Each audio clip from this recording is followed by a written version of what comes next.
नमस्ते सेवाहरू तपाईहरु सन्चै हुनुहुन्छ होला म पनि सन्चै छु अनि आज चाहिँ 2082 को तिहारको लक्ष्मी पूजा तर फुलको गति यो छ यस्तो हुन्छ फुल त्यतिका 4 वर्ष जम्मा फुल के गर्नु यार देखेर वाक्क लाग्छ बुझ्नु टक्कले यति पोर 1800 को बीचको फुलै पराएको छ म त रिस उठेर मनुबाट उठेर पारो तत्ते जम्मा छ फुल यति अब खाने आँगनको फुल काट्न रहर थिएन तर के गर्नु साथीहरु बाध्यता हो सबैभन्दा ठुलो कुरा हो नि त मलाई यो आँगनको फुल टिप्न काट्न रहर थिएन नि तर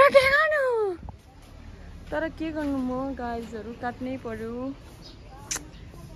यति राम्रो फुल आँगनको मैले काट्नु पर्यो अरे मेरो दिमाग ठाउँमा छैन यति राम्रो फुलहरू यस्तो त काट्नु नहुने यस्तो आँगनमा फुलेको फुलहरू त तर सबैभन्दा ठुलो कुरा बाध्यता हो साथीहरु थोरै भयो हैन अनि मेरो चाहिँ सोच छ अब राम्रो लाउने अनि हाल्नु न कस्तो राम्रो देखिएको छ अब यसलाई मजाले अनि यता चाहिँ झिलिमिली पुरा टाङ्दै हुनुहुन्छ क्या हेर्नु न कस्तो राम्रो गुलाबको फुल जस्तो देखेको टायर्स कस्तो राम्रो देखेको अब के गर्नु त फुल नभएपछि हैन साथी हामीले चाहिँ फुल लाउँदैछौँ यहाँनिर यस्तै भयो यो सालको चाहिँ खासै लामो भएन र पनि अब ठिकै छ यस्तै भयो रात कहाँ हिँड्नुभएको के गर्नु फुल पनि ल्याउने होला नि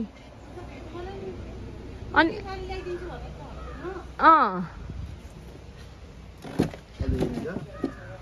किरिसाले कता लाउँछ हुनु परेन फुल हुँदा पो लाउँदा फुल कुनेर लगाइसकेको यतै मेरो घरमा चाहिँ यस्तो यस्तो छ सयपत्रीको माला साला लगाइसकेर उज्यालोमै बाल्देको एकछिन नि यमिक भुलिन्छ नि त कति खुसी हुँदैछ अनि पुरा के बालिछ छोरो यहाँ सब्जी चाहिँ बोडीको पकाउनु आँटेको है आज लक्ष्मी पूजाको दिन मासु खानु हुँदैन भन्छ नि तर म त मासु बिर सक्दिनँ हो अब मेन मान्छेले खाएन भने हुन्छ नि है आमाले चाहिँ खानुहुन्न हामी चाहिँ खान्छौँ है म चाहिँ मासु लभर मान्छे हो के गर्नु हो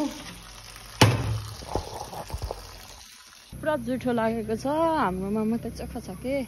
ला आमामा हेलो डग पुरा यसले पनि माला लगाइरहेछ त यार ओइ पुरा कानमा हिँड्दैछ यार आज